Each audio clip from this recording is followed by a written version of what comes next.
guys, ito na po siya, natapos na ang ating renovation, ang ating kitchen cabinet project.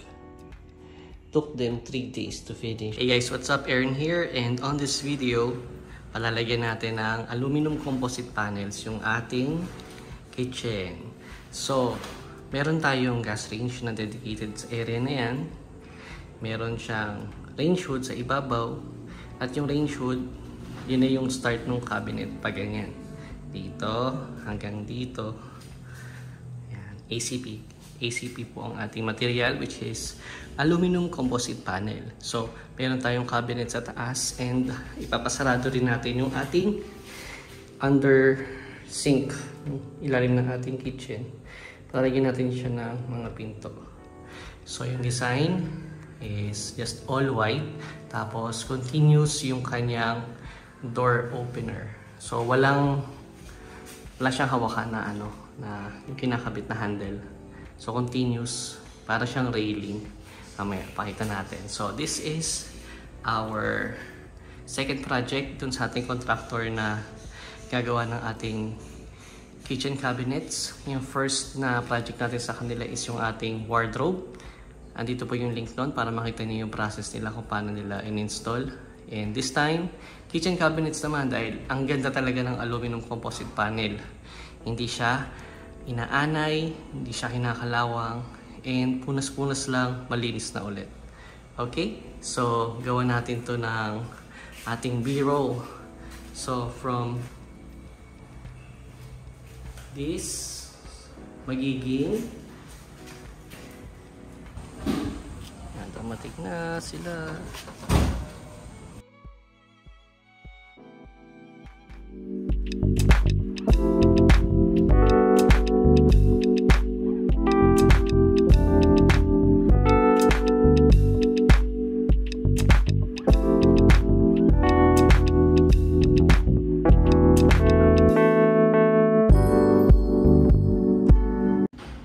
Alright guys, kakatapos lang ng ating day 1 ng ating project, and ito yung kanila na-accomplish, yung sa L-shape natin na aluminum cabinet.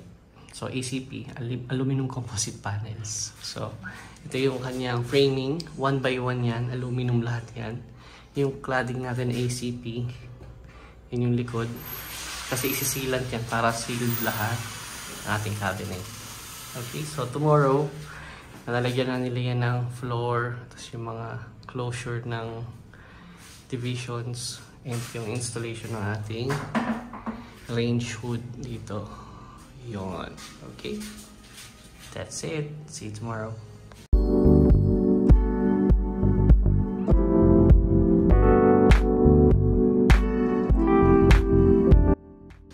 So dito sa part na to, inagawa na nila yung mga boards. Lalagyan na nila yan, yung mga pinto, tapos install na nila yung ACP dun sa frame ng mga pinto. Yan. Saglit lang yan, tapos na.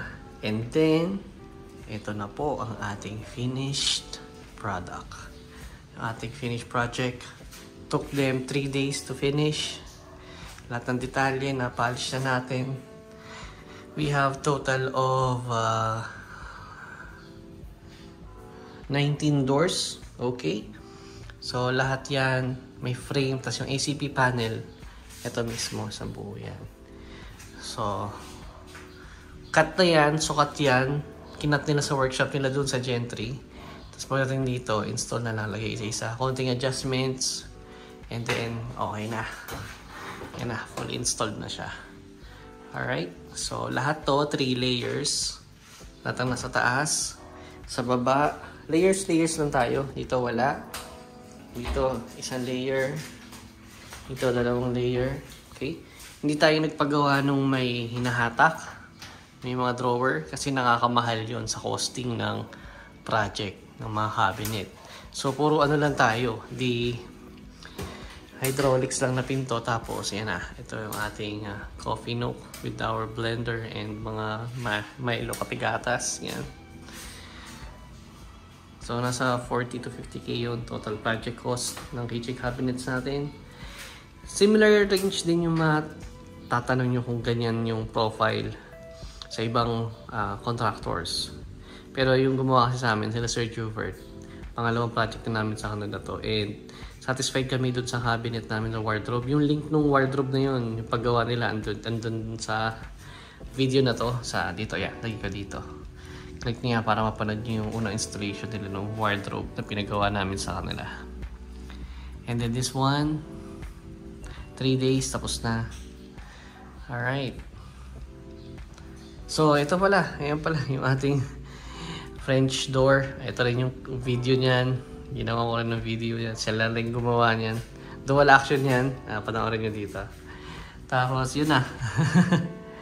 Ganda. Na-achieve nila yung gusto namin na mangyari sa aming kitchen. This is the final renovation ng kitchen na to. Dahil minove namin siya. Nasa loob siya last time. Dahil marine wood yun, kitchen namin dito. Diyan. Dito yung kitchen namin dati. Pinaalis na namin kasi nga nabubulok kasi ang kahoy na 8 years lang.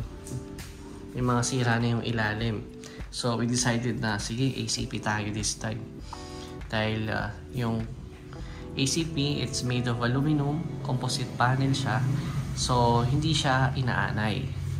So yung materials dito, lahat ng ginamit, aluminum, yung tubulars, yung mga frame niya, aluminum lahat yan. So rivets yung pangdikit nila, and then yung 3M, pandikit din yan sa mga boards. Yan, kaya matibay. Okay? May mga sealant, so yung mga insect hindi naman basta-basta makakapasok. And so far, wala nang ipis kasi wala nang kahoy. So parang wala pa ako nakikita ng ipis na dumayo dito. Which is good kasi safe yung ating mga utensils and mga pinggan. Diba? Malinis. Diba? Kitchen. Ganda. So guys, kontakin nyo na lang sila. Yung kanilang profile, Facebook page, and also yung profile Sir Juvert. Nilagay ko na sa description. I-click nyo na lang. Chat nyo, tanungin nyo kung ano yung mga gusto nyo pagawa. Pakot kayo. Kayo bahala.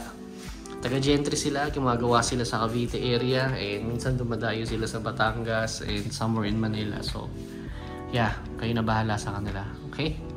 So, may next project tayo. Post ko na lang yung soon. If andito pa rin kayo, thank you for watching. Subscribe kayo kung trip nyo. And see you on the next video. Goodbye now.